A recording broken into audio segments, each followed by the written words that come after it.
Traki Fortuné. Donc celui-ci, il a 3 ans de mise en terre.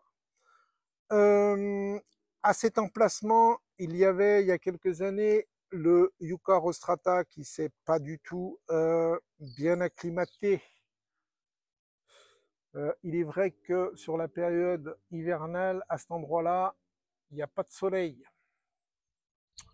Et puis le trou, il est relativement petit. Ça fait 50 par 50, voire même 45, je dirais. Ouais, allez, 45, 50 par 50, allez, on va dire. 50 par 50. Donc le Yucca rostrata, il ne s'est pas du tout acclimaté à l'emplacement. Donc je l'ai déterré, comme je vous en ai parlé dans une précédente vidéo. Je l'ai mis en pot, il a refait son système racinaire. Je l'ai mis à un autre endroit, il ne faut pas hésiter. Hein. Quand ça se passe mal, un végétal, s'il n'est pas bien au bon endroit, il ne faut pas hésiter à l'enlever. Donc celui-ci, 3 ans de mise en terre, c'était déjà un beau sujet à l'époque. Il devait faire pratiquement 1 mètre.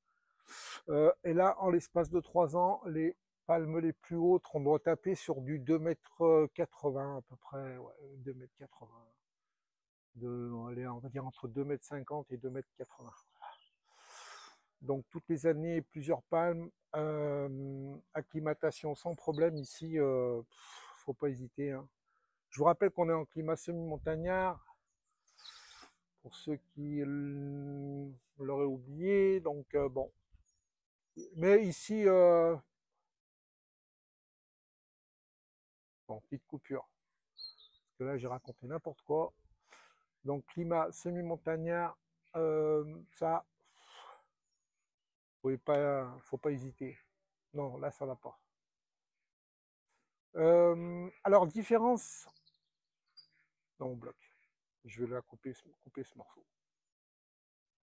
Alors, différence avec le Wagnerianus.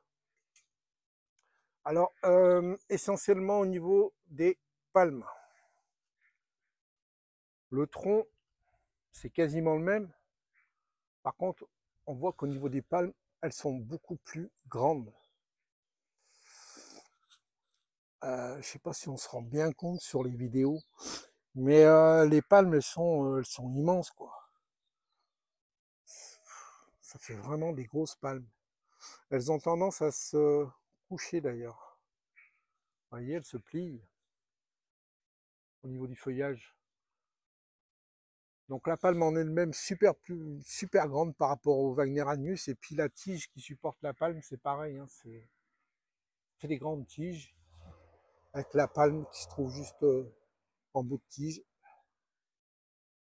Donc beaucoup moins compact que le Wagnerianus, mais sur un sujet isolé comme ça c'est chouette.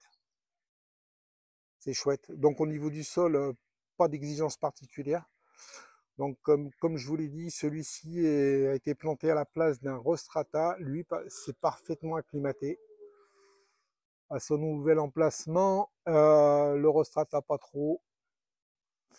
Donc bonne pioche. C'était un fortuné qu'il fallait planter ici. Et rien d'autre. Donc pas exigeant au niveau du sol. N'hésitez pas à planter ça en climat semi-montagnard, même un petit peu partout en France, hein. Même en hauteur, même en altitude, pardon. Ça, c'est du costaud, moins 18, n'hésitez pas. Si vous avez des questions si vous voulez des conseils sur la plantation, n'hésitez pas. De par mon expérience, j'y répondrai avec grand plaisir.